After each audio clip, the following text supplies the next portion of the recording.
My husband's hands connected with my back. I remember the cold shock of the cake against my face, the sound of my mother-in-law's laughter, and the complete silence that followed when I finally opened my eyes.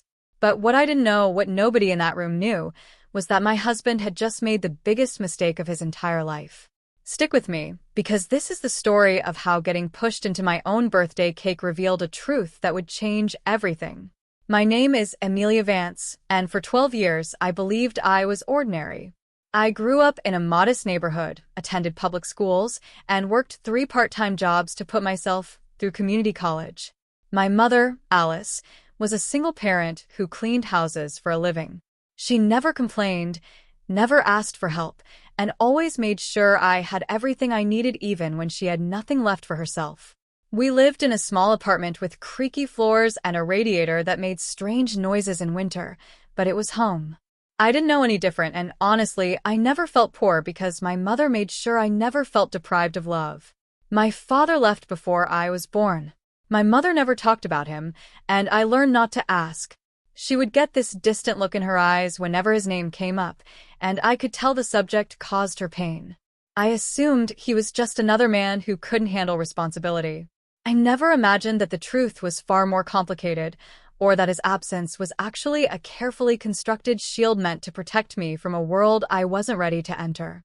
When I met Marcus Sterling, I was 23 years old and working as an administrative assistant at a mid-sized law firm. He was a junior associate, handsome, ambitious, and completely out of my league. At least, that's what I thought. He pursued me relentlessly, showing up at my desk with coffee, leaving notes on my car, and telling me I was different from all the other women he had dated.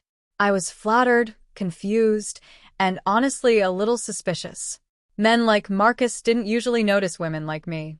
But he was persistent, charming, and over time, he convinced me that we belonged together. My mother was the only person who seemed concerned. She met Marcus once, just once, and I could see the worry in her eyes. She told me he seemed like someone who cared too much about appearances, someone who wanted things rather than people. I dismissed her concerns because I was young, in love, and desperate to believe that someone like Marcus could genuinely want someone like me. Looking back, I realized my mother knew more than she let on. She had seen this pattern before, not with me, but with herself. She recognized something in Marcus that reminded her of the man who had left her alone and pregnant. We married 6 months after we started dating. The wedding was small and modest because Marcus insisted we should save money for our future. I agreed because I didn't have any money to contribute anyway, and I didn't want to burden him with my lack of resources. His family, the Sterlings, were wealthy and influential in the city. His father owned a successful real estate development company, and his mother came from old money. They were polite to me, but I always sensed they thought Marcus could have done better. I tried not to let it bother me. I worked hard to prove myself, kept the house perfect, supported Marcus's career, and never asked for anything extravagant. The first 5 years of our marriage were tense, but manageable. Marcus was always working, always climbing, and I was always waiting. I waited for him to come home from business dinners. I waited for him to notice the new dress I bought on sale. I waited for him to look at me the way he looked at his colleagues' wives. The attention he showed me before we married faded quickly, replaced by a critical eye that found fault in everything I did. If I cooked something he didn't like, he would push his plate away and order takeout. If I suggested we spend time together, he would remind me that his career demanded more than my simple job did. I told myself this was normal marriage. I told myself I was lucky to have a man who was so ambitious and successful. I told myself that if I just tried harder, everything would get better. But nothing I did was ever enough, because the problem was never really me.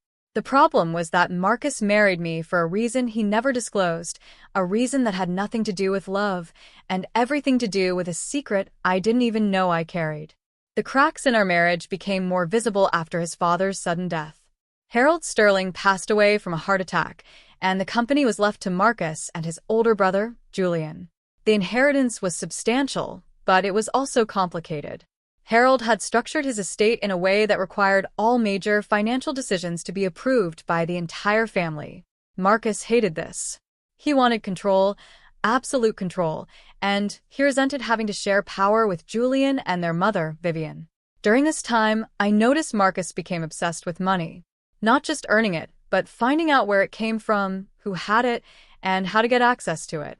He started asking me questions about my past, questions he had never cared about before. He wanted to know about my father, about my mother's family, about any distant relatives I might have. I told him everything I knew, which was almost nothing. My mother had cut ties with her family before I was born, and she never spoke of them. I didn't even know my grandparents' names. Marcus seemed disappointed by my answers. He would press for more details, asking if I had ever received any unexpected money, if my mother had any hidden assets, if there was any possibility my father had come from a wealthy background. I laughed at that last question. My father abandoned us. If he had money, he certainly never shared it with us.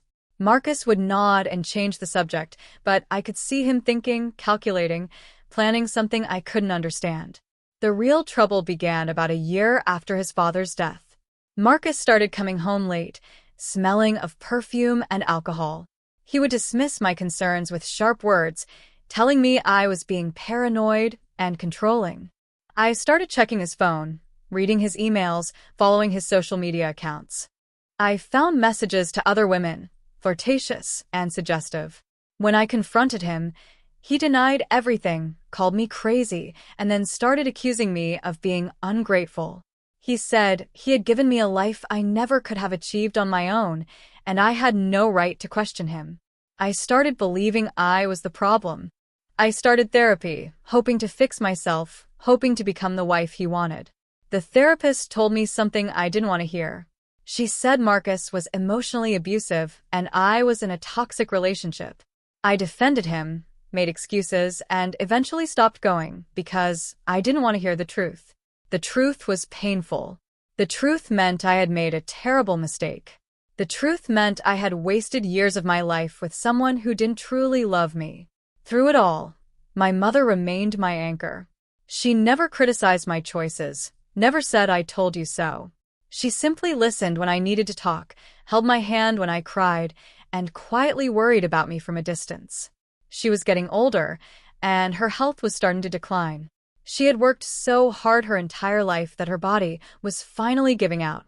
I spent as much time with her as I could, bringing her groceries, helping with household chores, and just sitting with her while we watched old movies together. One afternoon, about 6 months before everything fell apart, my mother sat me down and told me something she had never shared before. She said my father hadn't just abandoned us. He had been forced to leave by his family. She revealed that my father came from an extremely wealthy family, one of the oldest and most powerful in the country. His parents had threatened to disinherit him if he married her, a woman with no social standing or family connections. He chose money over love, but he didn't leave without making one important decision. He had set up a trust in my name, a secret fund that would become accessible to me on my 30th birthday. My mother had hidden this from me because she didn't want me to be influenced by money, or worse, targeted by people who would see me as a way to get rich. She wanted me to build my own life, make my own choices, and discover my own worth without the distraction of wealth. Now, with her health failing, she felt I deserved to know the truth. The trust was worth more than I could imagine, enough to change everything about my life. I was in shock. I didn't want the money. I didn't want anything from the man who had abandoned my mother. But my mother insisted it was rightfully mine, and she made me promise to claim it before she passed away.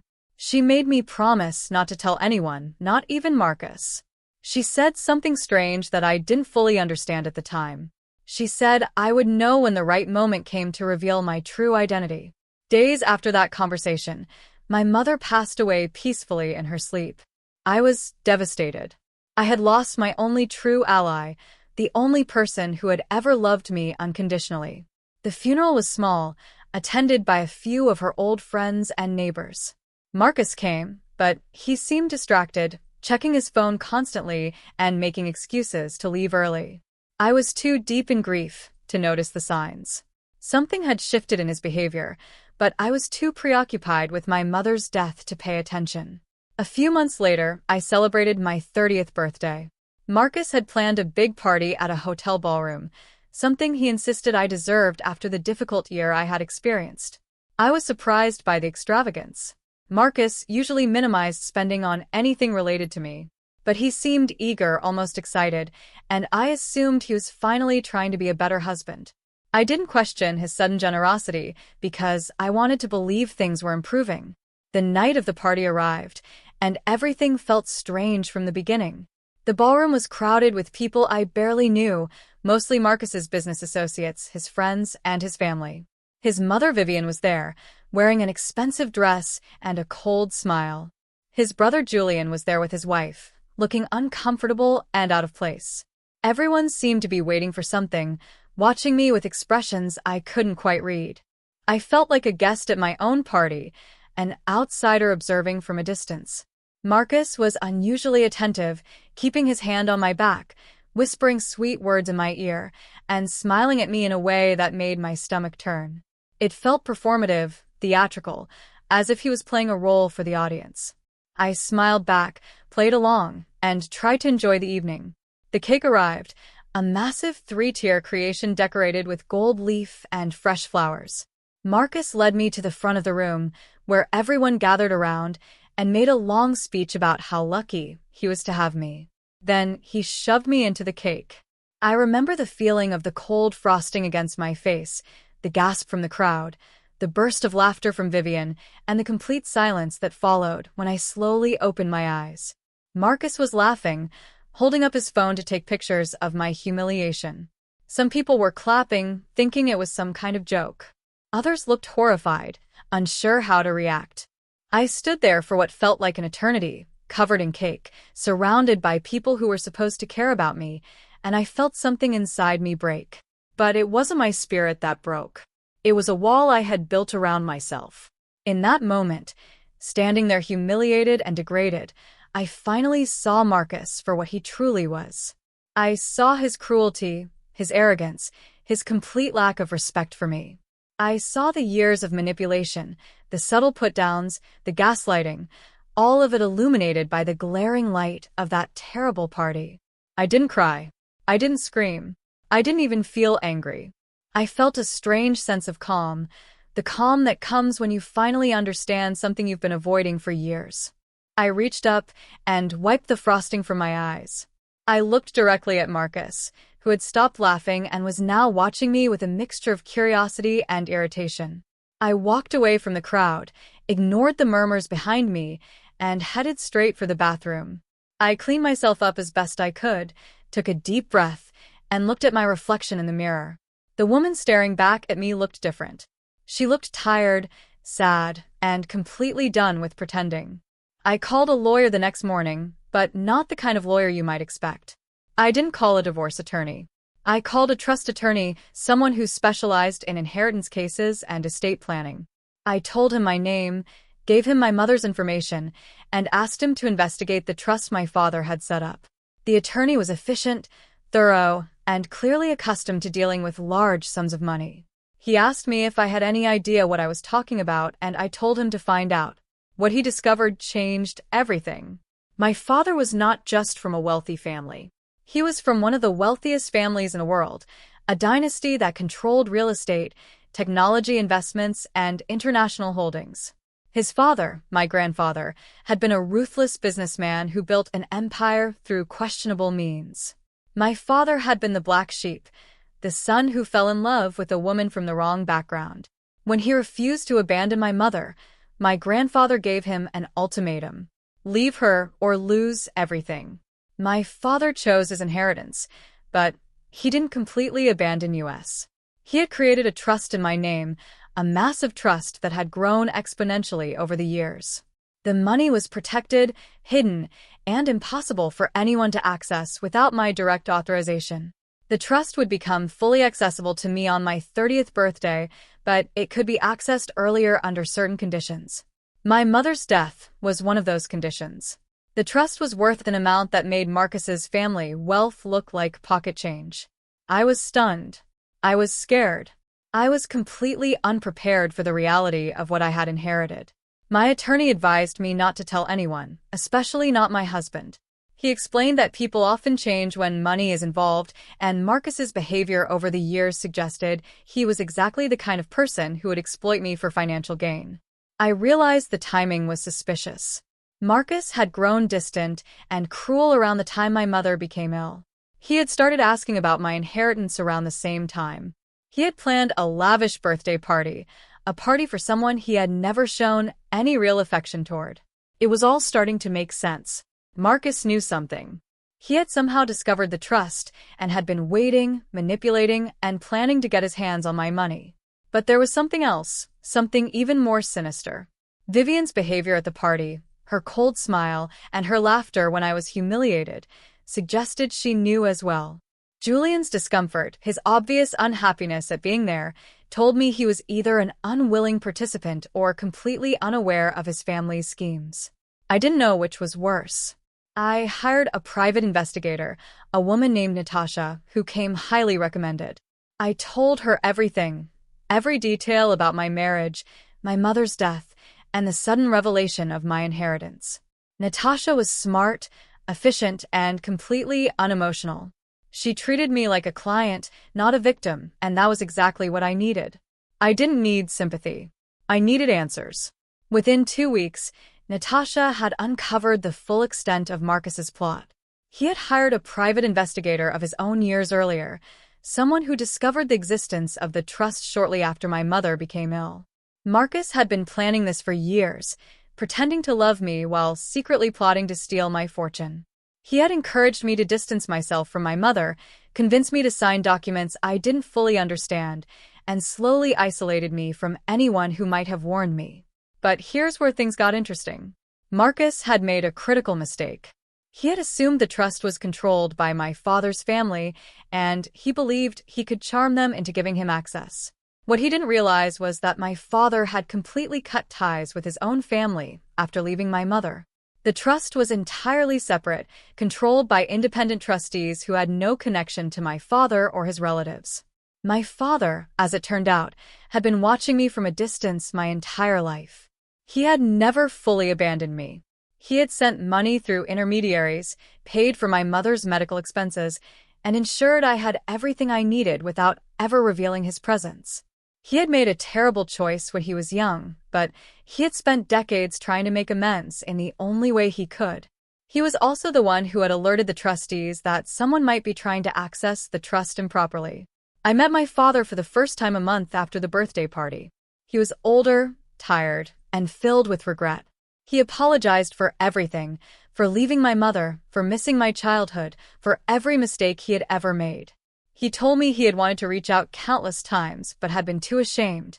He explained that my grandfather had threatened to destroy my mother's life if he ever contacted us, and he had believed the threat was credible. I didn't know how to feel. I had spent my entire life hating a man I didn't know, imagining him as a monster who abandoned his family without a second thought. Now I was face to face with a broken old man who had been manipulated and controlled by his own family. I couldn't forgive him overnight, but I could understand him. And understanding was the first step toward healing. Meanwhile, Marcus was growing increasingly desperate. The trust was frozen, protected from his grasp. My lawyer had filed for divorce and frozen all joint accounts. I had moved out of our shared home and into a small apartment I paid for with my own money. Marcus had tried to contact me repeatedly, leaving voicemails, sending letters, and eventually showing up at my apartment. I refused to see him, refused to speak to him, and refused to give him any satisfaction. The divorce proceedings were brutal. Marcus fought every step of the way, trying to claim a share of the trust as marital property. My lawyers demolished his arguments, presented evidence of fraud and abuse, and exposed his schemes in court. The judge was sympathetic to my situation and awarded me full control of all my assets. Marcus was left with nothing but his own legal fees and the complete collapse of his reputation. His family disowned him publicly. His business associates abandoned him.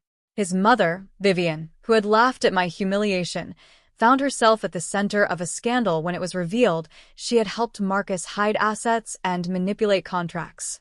Julian, The brother who had always seemed uncomfortable with his family's behavior finally stepped forward and testified against them. He had been keeping records for years, documenting their schemes and preparing for the day when he could finally escape their influence. The public revelation of my inheritance changed everything. I went from being a nobody, a simple administrative assistant married to a wealthy man, to a billionaire heiress overnight. The media attention was overwhelming. Reporters camped outside my apartment, photographers followed me everywhere, and strangers approached me on the street asking for money. It was chaotic, stressful, and completely surreal. But I didn't let it change who I was. I remembered my mother, her humility, her kindness, and her complete lack of interest in material wealth.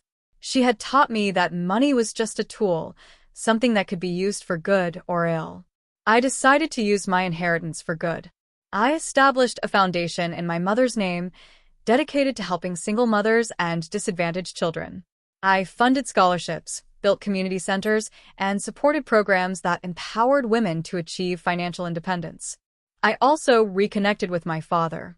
It wasn't easy. There were years of anger and resentment to work through, years of silence and separation. But we took it slowly, one step at a time. He was dying, the stress and guilt of his life catching up with him. We had limited time and we both knew it. We used that time to talk, to share stories, and to finally build the relationship we should have had from the beginning. He died a year after we met, but we had made peace, and that was more than I ever thought possible. Marcus's fate was less kind. He went bankrupt, lost everything, and tried to rebuild his life in a different city under a different name. I heard through mutual acquaintances that he had started a new relationship with another woman, another vulnerable woman he could manipulate and control. I felt sorry for her, but I also understood that I couldn't save everyone. Marcus had made his choices, and he would have to live with the consequences.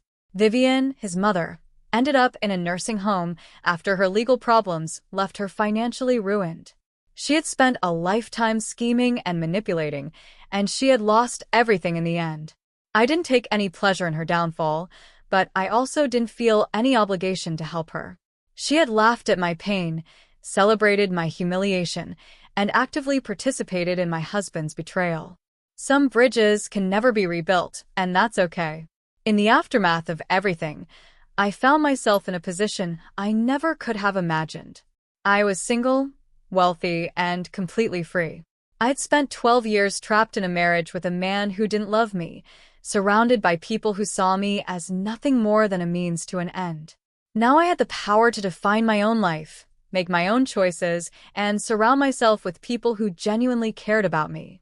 I traveled to places I had only ever dreamed of seeing. I bought a small cottage by the sea, a place where I could escape from the noise and chaos of my new life. I made new friends, honest friends who didn't care about my money. I even started dating again, cautiously and carefully, determined not to repeat the mistakes of my past. It took time to heal.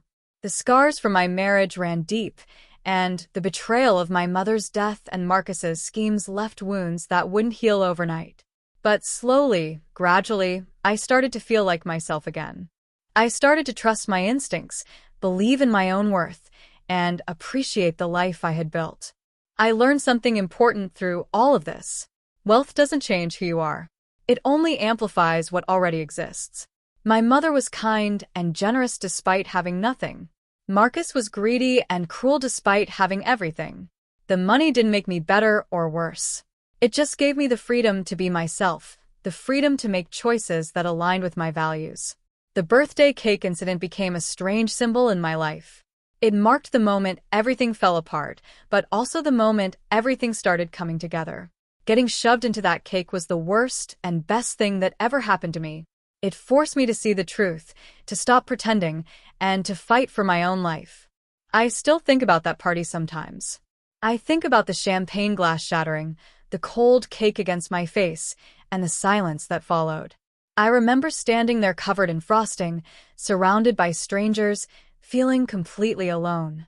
But I also remember the calm that came after the shock, the quiet certainty that I was going to be okay. I was right. Today, I live a life that my younger self would never have imagined possible. I have purpose, passion, and people who genuinely care about me. I have learned to set boundaries, to say no, and to protect my peace at all costs. I have also learned that sometimes the greatest act of self-love is walking away from people who don't see your worth. Marcus tried to destroy me. He tried to humiliate me, control me, and steal everything I had. But in the end, he only succeeded in giving me the greatest gift I could have ever received. He gave me the truth. He showed me who he really was, and in doing so, he showed me who I really am. I am Amelia Vance. I am a billionaire heiress. I am a survivor of emotional abuse, financial manipulation, and public humiliation.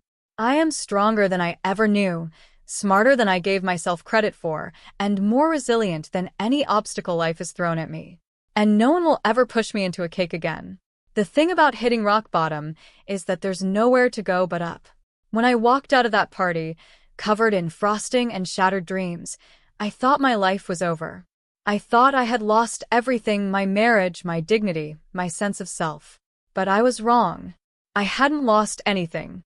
I had finally found the courage to let go of what was holding me back. Looking back, I realized that the birthday cake wasn't the end of my story. It was the beginning. It was the moment I stopped being a victim and started being a survivor. It was the moment I embraced my own power, claimed my own identity, and refused to let anyone else define my worth. The money was nice. The freedom was better. But the most important thing I gained from all of this was a deeper understanding of myself. I learned that I am capable of more than I ever believed. I learned that I can survive anything, even the betrayal of the person I trusted most. I learned that happiness doesn't come from wealth, status, or other people's approval. It comes from within. If I could give one piece of advice to anyone who has been through something similar, it would be this. Trust your instincts. Pay attention to the red flags. And never, ever let anyone convince you that you are less than you truly are. You are strong. You are worthy. And you deserve to be treated with love and respect. My story is still unfolding. There are chapters yet to be written, adventures yet to be had, and lessons yet to be learned. But I'm no longer afraid of what comes next. I've already survived the worst, and the best is yet to come. The last time I saw Marcus was in a courtroom, during the final divorce hearing. He looked tired, defeated, and angry. He tried to argue with the judge, tried to appeal the decision, tried everything he could to delay the inevitable. But the law was on my side, and the evidence was overwhelming. He left the courtroom with nothing, his reputation destroyed, and his future uncertain. I didn't feel satisfaction watching him leave. I felt nothing, and that was the most powerful feeling of all. I had moved on. I had let go of the anger and resentment. I had accepted that some people are just broken, and there is nothing you can do to fix them. I also accepted that I couldn't change my past, but I could choose my future. And that's exactly what I did. Today, I live in my cottage by the sea with my 2 dogs and a garden full of flowers. I work on my foundation, travel when I want, and spend my time with people who genuinely care about me.